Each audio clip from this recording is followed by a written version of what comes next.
When we talk about acceptance in the context of mindfulness, what we mean is the need to accept those things that are outside of our control, the way that they are in the present moment. This includes external things outside of our control, things going on in the world around us, past events and things that have already happened, other people's actions and behavior. We also need to accept our internal experiences, feelings and emotions, spontaneous thoughts and memories that arise, and certain types of pain and body sensations. The reason we need to accept these things is because they're outside of our control, and so there's nothing we can do to change them. So we have two choices: to accept them the way that they are, or to struggle with them and resist them, or get angry or frustrated or annoyed by them, and fight against them in a battle we have no chance of winning, and end up making things even harder on ourselves.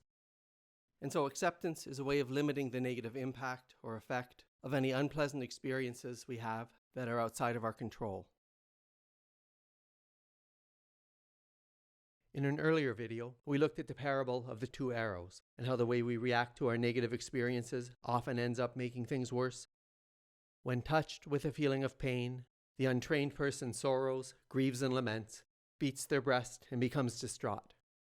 And so they feel two pains, just as if they were to shoot someone with an arrow, and then, right afterwards, were to shoot them with a second arrow so that they would feel the pain of two arrows. The first arrow causes us pain, and the second arrow causes us to suffer.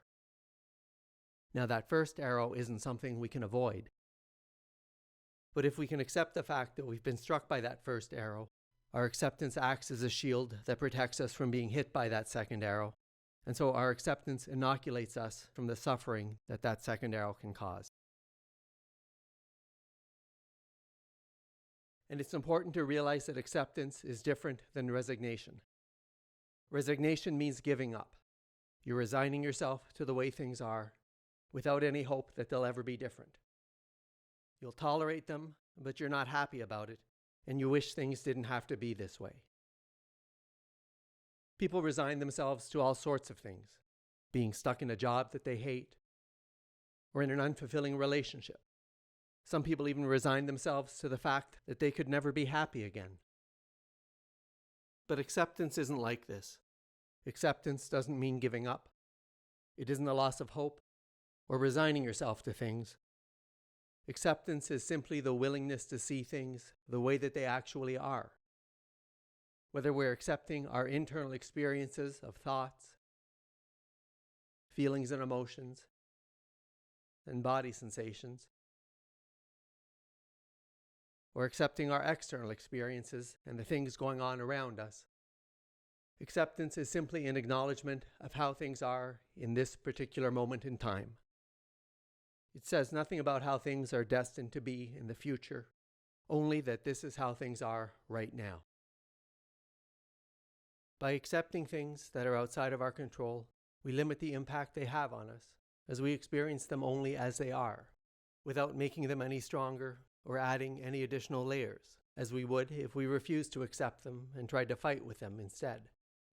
And so, once we learn to accept our experience in the present moment, whatever it is, even if it's something we don't like or that we wished we didn't have to accept, our acceptance of what we can't change, at least not in this moment, tends to make even our unpleasant experiences more manageable, more tolerable, and can often lead them to subside.